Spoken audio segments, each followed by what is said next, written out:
All right, everyone, thank you so much. We're actually going to get started again with our program. So our next and actually final speaker for today is Senator Carol Alvarado. And I just want to say, before I give the senator's introduction, we are going to be having, after this, another short coffee break, and then we're going to have discussion groups, both online and in person. So please stick around for a little bit in the Zoom and also in person after this talk so that we can have our discussion groups for those of you who would like to.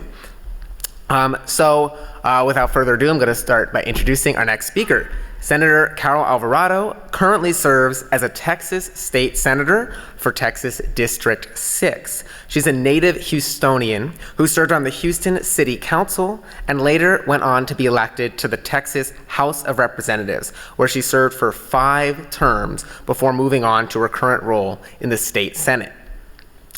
Senator Alvarado's primary legislative focus has been on economic development, public health, and public education, and she's championed legislation aimed at strengthening our state's workforce, improving workforce development services, and streamlining Texas's economic incentive programs. I'm delighted to welcome Senator Alvarado to speak here today. She's going to be joining us virtually. Without further ado, Senator Alvarado. Hello, and thank you.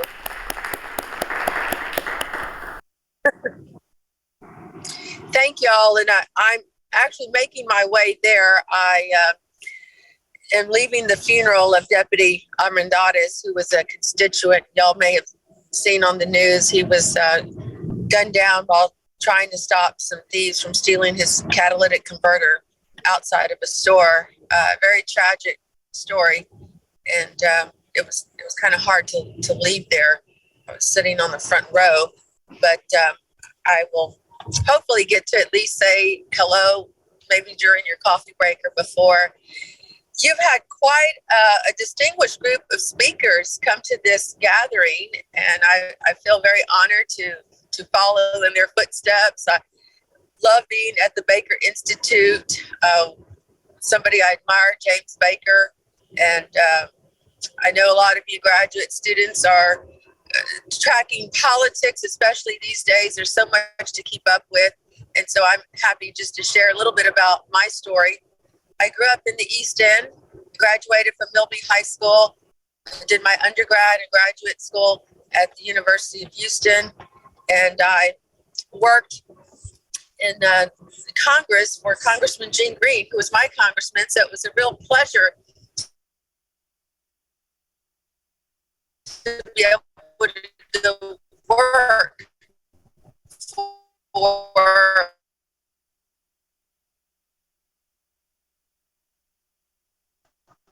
and then I spent 4 years working in city hall during a very exciting time. I worked for Mayor Levin, and there my portfolio solid housing, and I was the liaison to Metro. So I was engaged when we built the first Metro rail line, which was down Main Street, and then was also the mayor's liaison to the Sports Authority, where I was very much engaged with the development of Toyota Center and the NRG Stadium. And I also served as a liaison to the Port of Houston, which is kind of where I grew up. So it was near and dear to my heart to have that connection. I served on Houston City Council for 6 years and Mayor Pro Tem under Mayor Bill White. And then I ran for the state legislature, where I served 10 years in the House and was able to champion some things. And let me go back to the city council, though, because one of the things I'm most proud of is passing the smoke-free ordinance in our city. We worked on that quite a bit. So if you enjoy going to restaurants and bars that are smoke-free, I'll just say you're welcome. That's something that took a lot of negotiating to get passed. It took 2 times. The first time was just getting it passed in restaurants and in some workplaces. And then the second time I went back and we were able to do it in bars and every place else.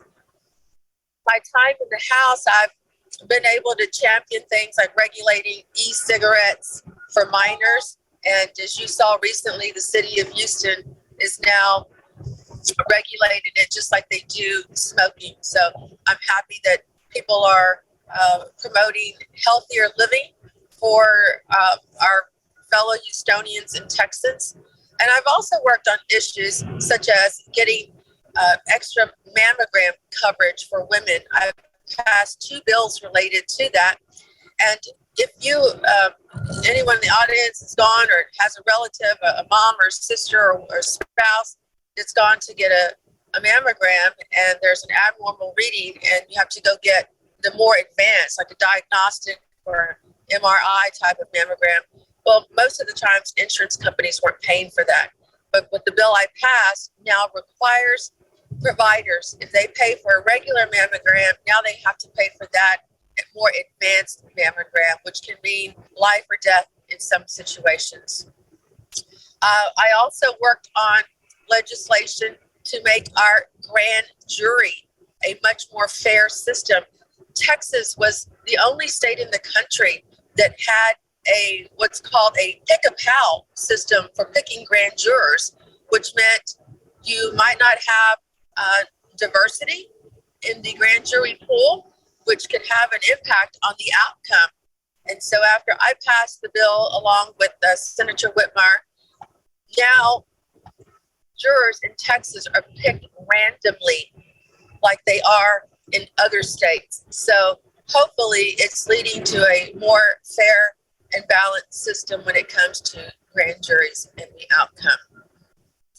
I also, this session, very timely, especially with what happened with Deputy Almendares, passed a bill that cracks down on theft and any part of the process in the black market for people engaged in the theft of catalytic converters, which is, as I mentioned earlier, was the cause of tragic death of Deputy Almendares.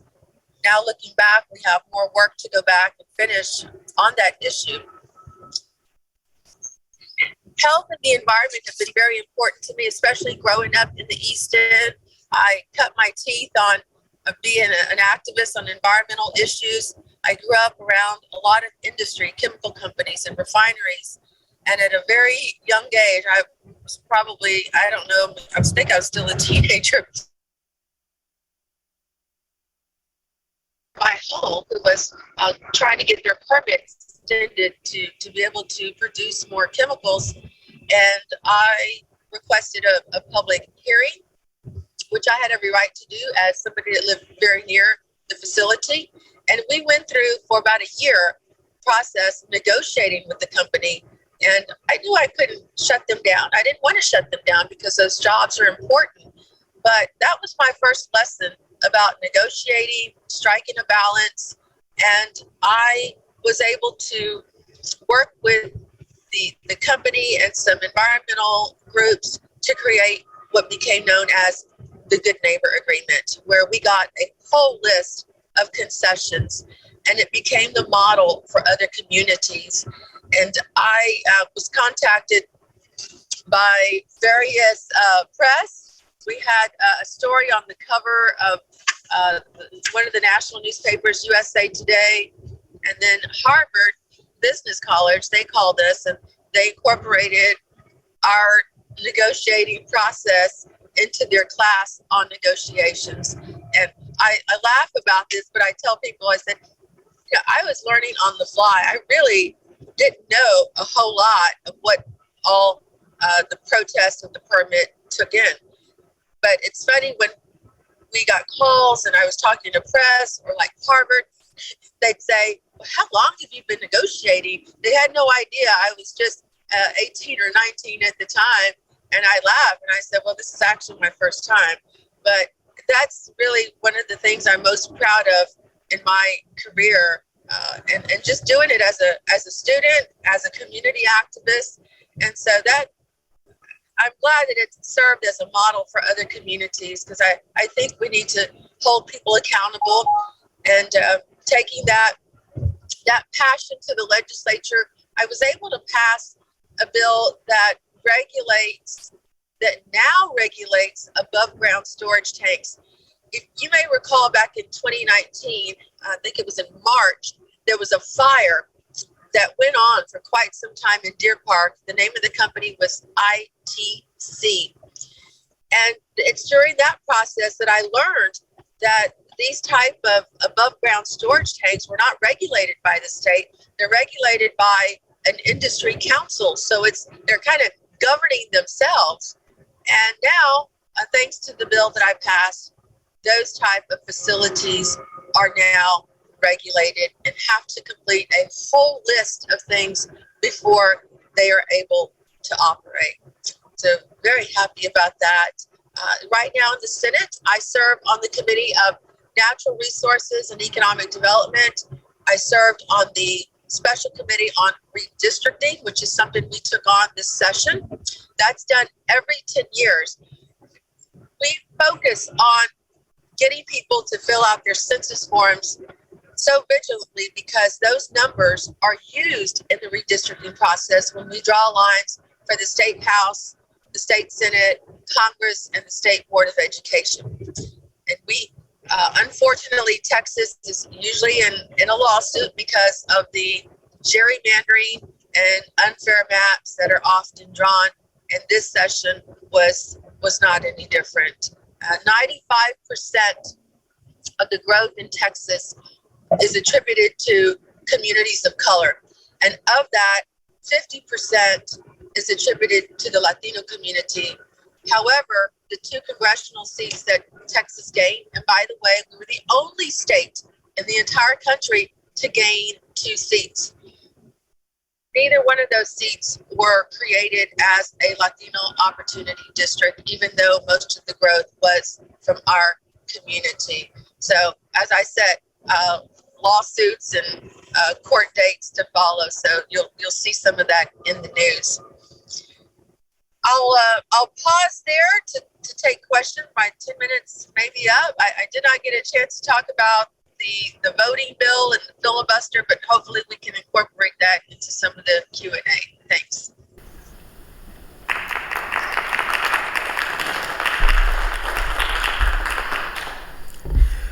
Thank you so much, Senator. Really appreciate you telling us all about the work you've been doing over the many years. Yeah, I mean, if you want to start by talking about the voting bill and the filibuster, I mean, I'm sure everyone would be happy to hear about that since you just mentioned it. It's always a great opener. Unfortunately, this session we were in, till through October, I believe. We had 3 special sessions, and it was all because of the voting suppression bill. I'm sure many of you followed it. I'm telling you, this session had an assortment of challenges. I mean, first of all, we're going in during a pandemic, which meant it wasn't normal business at the Capitol. I mean, you couldn't just pop into the Capitol. You had to get a test. We got tested every day and then got a wristband before we got on the floor that showed we were tested negative. And then the freeze, which brought in more challenges. And then it's redistricting. And then you had the voting bill. So this bill, as you know, targeted a lot of what Harris County implemented during the pandemic. They came up with some very creative ways to make people feel comfortable and safe going to vote, like the drive-through voting and the 24-hour voting, because we know that we had a lot of medical professions, first responders working overtime because of the pandemic. The 24-hour voting brought in over 10,000 voters that might not otherwise have voted. The drive-through voting brought in over 128,000 voters. And these were, there were Democrats, Republicans, they all, from all phases of life. But the legislature took it upon themselves to want to intervene and make sure that Harris County or other counties could no longer do that. And then also put many constraints on mail ballots, even though there have been, I think maybe one case where somebody has been prosecuted, but there is no overwhelming proof or convictions of people that have been involved in mail ballot fraud.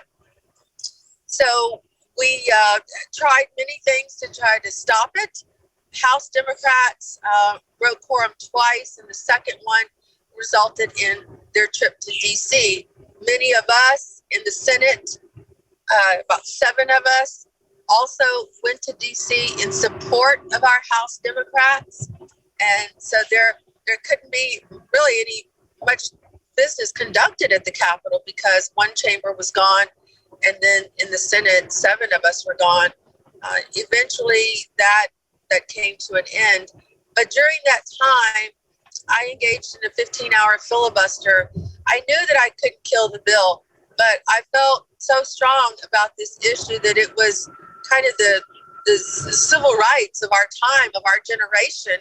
And where I sit on the floor, there's this very large portrait of Lyndon Johnson. And it's, I mean, this sounds kind of hokey, but I could feel him staring at me. He said, you know, Lyndon Johnson was a giant, and this painting is giant. And I felt like Texans have stood tall and stood proud for issues that they believed in, like Barbara Jordan, like Lyndon Johnson, like Ann Richards. And this is one of those issues where you will be defined by what you did during that time. And I stood for 15 hours with no water, no bathroom breaks, no food. I couldn't lean on the desk. I couldn't lean on the chair. And I had to stay on the topic of the bill. It's not a thing where I think it was Ted Cruz who did something like that, but he read Green Eggs and Ham, I believe. I actually had to talk about the substance of the bill. And I focused a lot on the issues facing the disabled and seniors, because we had so many people come and testify, people that had Parkinson's or other disabilities where their signature was different from, say, 5 years ago or before they became disabled or ill. And then this new process of having to put your last 4 digits or your driver's license, your ID number, both on the application for the mail ballot and the mail ballot. I'm sure y'all have heard stories of the thousands, and now we're learning more, there are more than we thought, that of ballots that were rejected because people didn't realize that they had to put the same number. And that could be a challenge for our seniors who might not remember what they put on a form 2 weeks ago. Was it their driver's license? Was it the social security number? So it came to a point where we were telling people, just put both. Put your social security and your Texas driver's license so there's no confusion. And there was supposed to be a quick remedy, a cure system that really wasn't convenient. And so that's why we had so many people who lost the opportunity to have their ballot counted. Thank you for that story, and thank you for all your work on voting rights. 15-hour filibuster is a long time. Like, I like to talk, and I don't think I can talk for 15 hours straight on that. That's very impressive. So thank you. We got a number of questions from the audience on a range of different topics. So I'm going to start with one. One of them says, school districts in Texas seem to heavily push for technology-focused programs, often at the expense of science and the fine arts. What can Texans who are concerned about STEM and arts education do to support these types of education and critical thinking skills? We've done a lot as it relates to STEM. I believe it was HB 5 several sessions ago. I think I was still in the House, and we continue to look for more opportunities to do that. I would certainly engage with your legislators. I like to hear from experts who come with real proof, scientific proof about things that they're trying to propose. And a lot of times it's a competition for the things that other people want in the curriculum. And I'll just give you an example. For a couple of sessions, I tried to get a course passed on adding personal financial literacy into the curriculum. I really wanted to have it as a mandate because I think that kids need to know about finance and how to balance a budget, how not to get in debt when they get into college, and manage money and plan for retirement, how to invest. And I had pushback from the Association of Superintendents. And I don't know if it was because they thought it was going to be more work for them or what, but I finally got it passed this session, and it's now going to be offered next school year as an option to count towards economics. So I would say anybody that's out there wanting to push what you mentioned, the thing to do would be to engage with your legislators early. Do it now while we're in the interim. A lot of bills are worked on 6 months in advance. We're working on ours right now. Sometimes we pick up where we left off the previous session if something didn't pass, but we're always looking for new opportunities, new innovative opportunities. Yeah, thank you. And that's definitely a good call. And a theme of the session, or theme of this symposium today is engage with your lawmakers, engage with people from the local to the national level. So thank you for reiterating that and telling everyone how important that really is. So we have another question. When working to enact new environmental and public health protections, such as chemical manufacturing and the example you mentioned on education and your advocacy work where you grew up, how do you ensure that legislation gets passed despite possible pushback from industry and other stakeholders? It's very challenging here in Texas to work our environmentally friendly. The bill that I talked about that regulated the above ground storage tanks, that took a lot of work, and we had to start off working with industry. And I think that's the best way to do it, because you certainly want to know every angle, every side of the issue and what the outcome could be. We worked with various trade associations, and they knew that they had to do something, because that year, not only was it the ITC fire, there were 2 other fires and explosions in various industries. So they knew that they were under pressure, and the political landscape is such where everything is controlled by one party. So I knew that we had to go hand in hand with industry folks to get something to happen. Now, fast forward today, what I have been fighting in my district are concrete batch plants that are located in predominantly minority neighborhoods. And in my area of Aldine, there are a concentration of these batch plants who emit a lot of particulates that can get into the lungs and into the bloodstream that can cause heart disease and lung disease. And this is all scientific. I mean, we had a physician from the county, Dr. Brown, who was at our press conference the day before yesterday. We had the public meeting yesterday, and we were able to, a couple of years ago, keep a concrete batch plant from coming into the Aldine area because they couldn't take the questions, they couldn't take the pressure. And I really think that there was something very suspicious going on, because the lady, very young Latina that they had as the owner, couldn't answer any of the questions on how the facility was going to operate. And so right there on the spot, they withdrew their application. That was a victory. But the one we're dealing with this week is tougher, because the owners aren't backing down, and it is on the fence line of a county park that Commissioner Adrian Garcia, that his administration just completed. It's an all-inclusive park, James Driver Park, and it's a concept which invites many people, but especially the disabled community. There's a school on the premises, and this is just an arm's length away from where this proposed batch plant is going. So today I was on the phone with folks from the association and their trade industry and said, you have to do something. This is too many plants, 8 plants within a 5-mile radius in this one area of Aldine.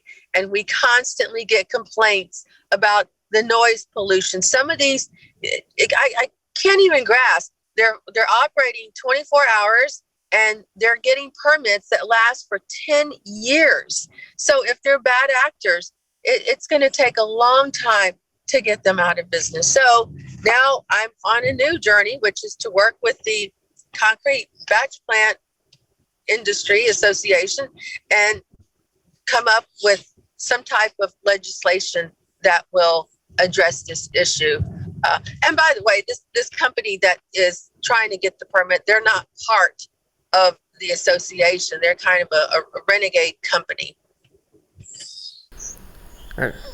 Thank you for that really interesting story. On a related note, you talked about some of the how long it takes to implement and advocate for a lot of these changes, and how kind of short-term versus long-term kind of horizons can get lost, or different stakeholders look at these issues through different lenses. And so one of the questions from the audience is, many policies involve this trade-off between long-term benefits and short-term costs. And the public may understandably be worried about immediate costs as a matter of impact to their daily lives. So what are some strategies to overcome the political obstacle of policies with short-term costs for long-term benefits? Oh, that's always a challenge, and especially if it's a very complicated issue. It's hard to sometimes convey that, and it's an education process. You have to have the patience to be able to walk someone through what the long-term impact, what the long-term gain is. Yes, it's costing us now, but here's the benefit. And you also have to listen, because you want to understand where the opposition is coming from, and you have to try to address their concerns, certainly with facts and figures and evidence, and then it can be a hand-holding experiment where you have to take people, walk them through the process. But I think you have to be persistent and make your case not from emotion, but from solid facts and proof. So on a related note, thank you. On a related note, you've been in the Texas Legislature for many years, serving many different terms, and so you've been able to work on issues for a long time. But as people, at least who are attending from Texas, know, Texas has these very notoriously short legislative sessions, and that often leaves a lot of bills without even a hearing. And so how do you ensure that the most important bills at least get heard, if not hopefully passed? Well, I wish I had that power to decide what gets heard, but that power comes from the governor. I've had bills that never see the light of day, but within my office, we prioritize. We have our tier 1 of bills, tier 2, and then a tier, and kind of a wish list. But we work to talk to whatever committee it's going to, and try to convince that this bill deserves having a hearing. And sometimes a bill will get a hearing but never get a vote. And sometimes, that you'll have to build on that the next session. I've had bills where we get a hearing and there's not a vote, And that's kind of the deal you make with the chair. The chair will tell you, okay, I'll hear your bill, but we're not voting on it. Okay, so you build on that the next session. And having relationships is important. This has been a hectic couple of days because yesterday I was in Nacogdoches. There was it's an event with the East Texas Legislative Days. My chairman of transportation, obviously from the opposite party, because all the chairs are in the Senate except one. But it was a real inconvenience for me to make that trip to Nacogdoches yesterday and then come back today, get to the funeral, and then try to see y'all. But you do those things because it adds to the relationship building. And he knew it was an inconvenience. I said, yeah, I'm really stretched thin to get to your event, but I'm going. And just don't forget that I was there. So I'm holding that for something really good that I want to get out of transportation. So if y'all have some ideas, let me know. Yeah, well, we might when you get here for the networking session. Appreciate that. And thank you again so much for making time to come here today. We have a couple questions kind of relating a little more back into the intersection of science and policy. And so one of the questions is, what are some similarities and differences for how scientists should advocate and or educate lawmakers at the local level, such as the Houston City Council, versus at the state level?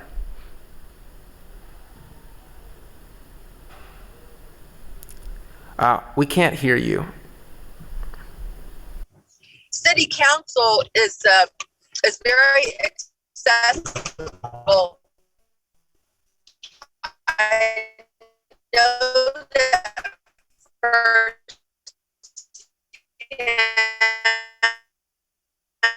coming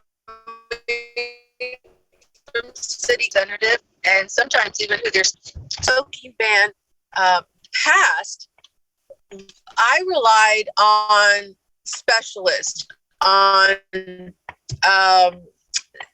scientists, on health professionals, and it was very easy. We also do the same. For example, when I worked on the vaping bill, we had so many people from the medical center reach out to us. Some we reached out to, and their testimony, it was so critical and probably the most persuasive. So I would say do the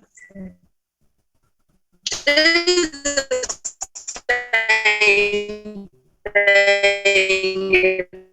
There's issue.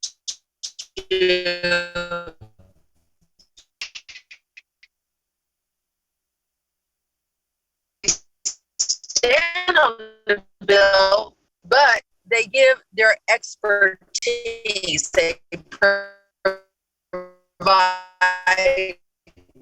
facts and information.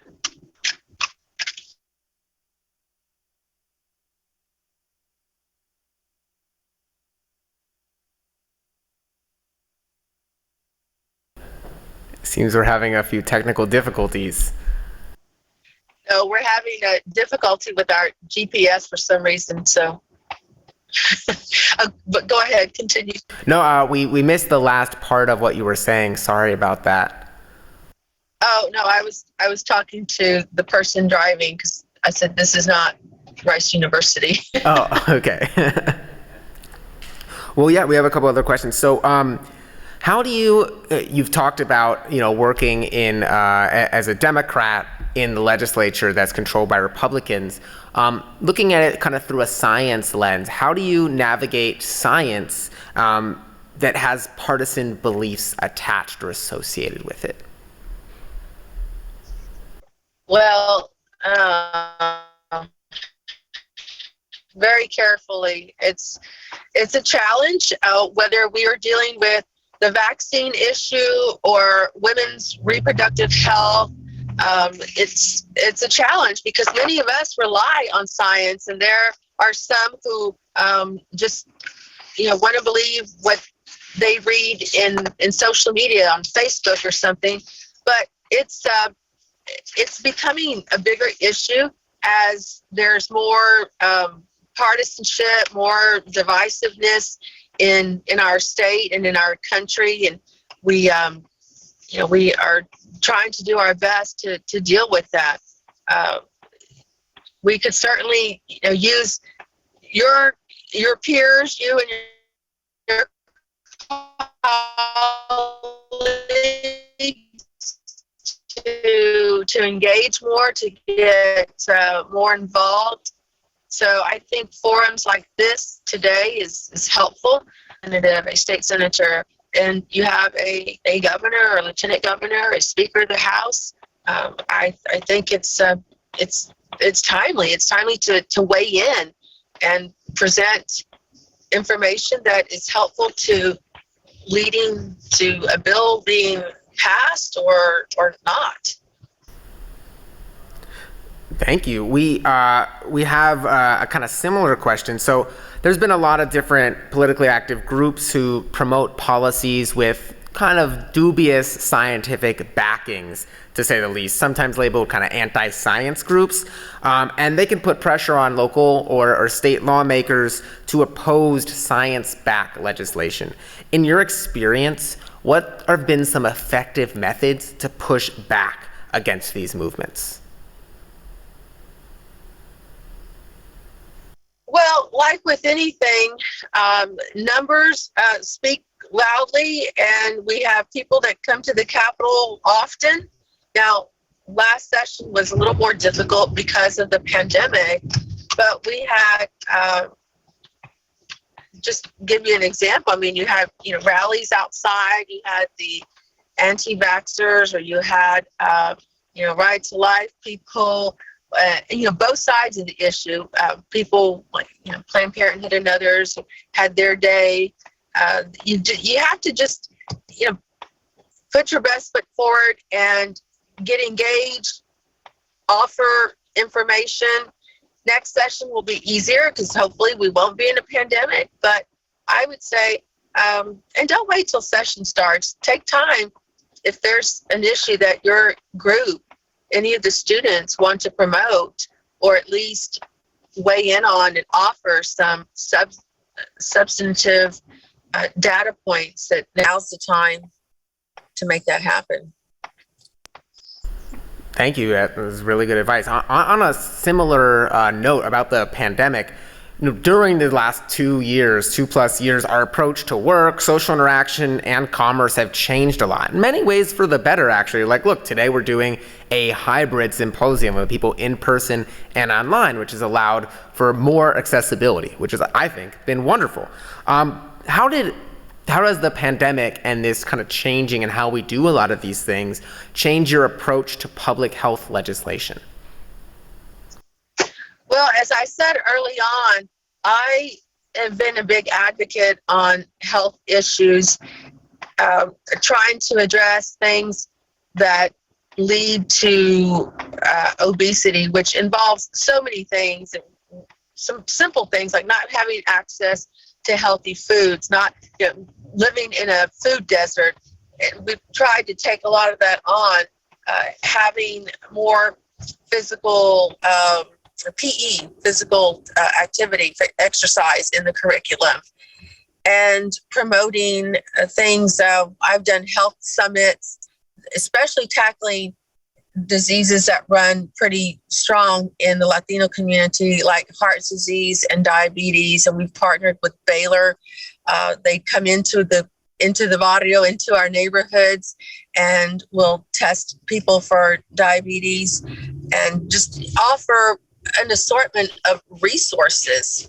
We have the largest population of uninsured people in Texas than any other country, over 5.4 million uninsured people in our state.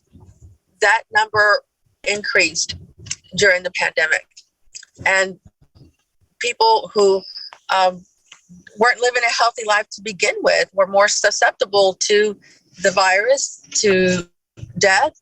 And I've been using that as an opportunity to talk to people about choices they make and lifestyle changes.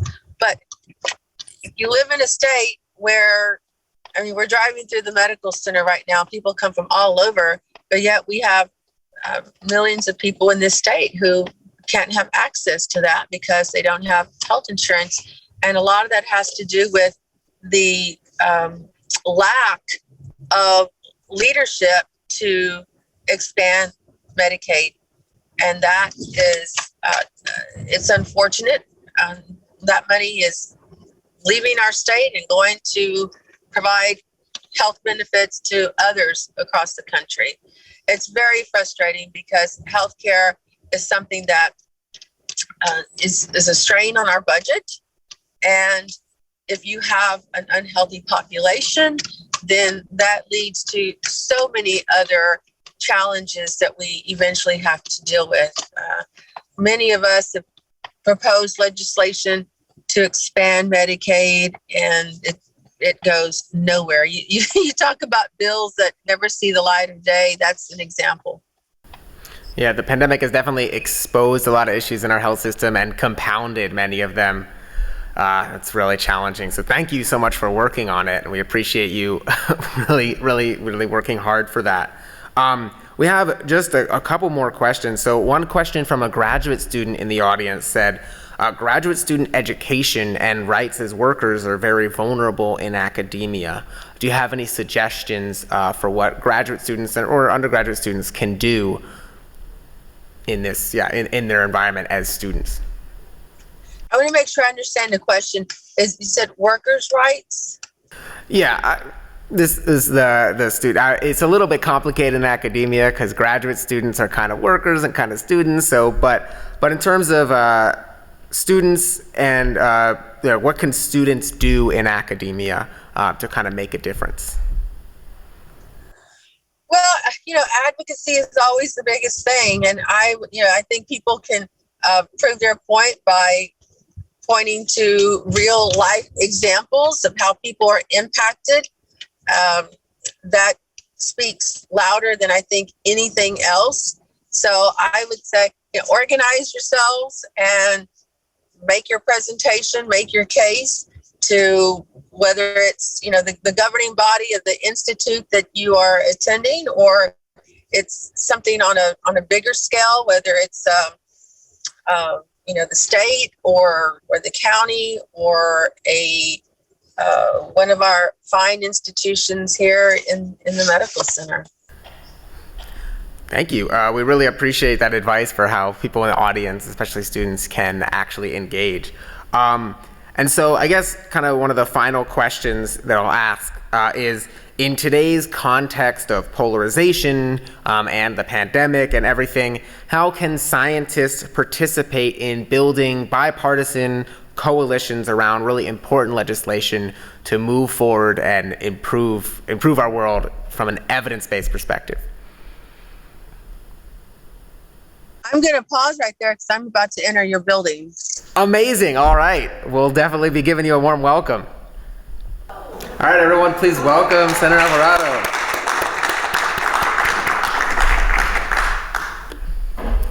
I'll turn the podium over to you. Oh, you're kind. Thank you for juggling all of this. Thank you so much for Thank you for your patience. It's good to see y'all in person. That was hard, trying to hold the phone and listen to the conversation. So do you want to repeat the last question? Let me just find that again. Yeah. So in today's kind of polarized context, as you've mentioned, working in the legislature for so many years, how can scientists participate in building bipartisan coalitions to try and help advance evidence-based policy from like scientific and student perspective? Mm-hmm. Well, depending on what the issue is, I think, finding moderates on the other side of the aisle, and we've come together on many issues. We've come together on tackling expanding broadband throughout Texas, especially in rural Texas. But one of the things that we're still holding on to here in Texas, but it's waning, is bipartisanship. like I said, I just came from Nacogdoches, where, the politics is very different than in my very urban district. So meeting some of the locals and listening to issues that are important to them, that's really part of the process too, is listening. You want to learn where your colleague is coming from, and you have, it's kind of an art, because you listen and then you want to explain your side, but we still are able to get some things done. If you look at, for example, in the Texas House, the speaker is selected by the body. So the speaker has to get support from Democrats and Republicans. And what we've seen, it tends to be a coalescing of Democrats and moderate Republicans. So that would be a starting point, I'd say. Thanks. Yeah. That was actually our last question right now. Do you have any other final remarks before I wrap everything up? Just thank you for having me here. Like I said, I looked at the list of speakers that you've had to come before you, a very distinguished group of individuals. I love what I do, but I tell you, it is getting harder to be in this business. It's a challenge, and there's so much divisiveness in our country right now, and many of us try to find things that we can bring people together to work on. Last session was extremely difficult. Like I said, the pandemic, coming up with rules, getting a consensus. Do we wear masks on the floor? Do we get tested? You talk about things that are science-based. I mean, that's something that shouldn't be a challenge. There should be no argument there. But unfortunately, simple things like the mask, you choose to wear it. I'm up here, I'm far away enough, I'm not going to wear it. But and getting everyone tested in your office, people that come in to visit you, and I don't know. I mean, we never know because we don't ask and they don't provide the information. But in our Senate, which of the 31 senators were vaccinated, which weren't, because maybe they'll tell you, but you don't know if the person you're sitting next to was, and that's kind of scary, So we, like I said, we had that, the pandemic, and then the redistricting, and then all the voting stuff. I hope somebody took good documentation, films a movie, writes a movie about it, because you talk about high stakes in politics. Everything that we did is impacting. Unfortunately, what happens in Texas doesn't stay in Texas. You see other legislatures that are passing similar bills to what we passed on voting, on basically doing away with Roe v. Wade in Texas. Now you see that happening in other states like Oklahoma. So it has a ripple effect. And now the law that was passed in Florida on, they call it Don't Say Gay, that will probably make its way to Texas. So all these things that happen in our state or other states, they have a way of repeating themselves and traveling to other places where the politics is a little similar. Thank you so much. So everyone, please join me in thanking Senator Alvarado. Yeah, and I'll stick around if y'all want to chat. Thanks.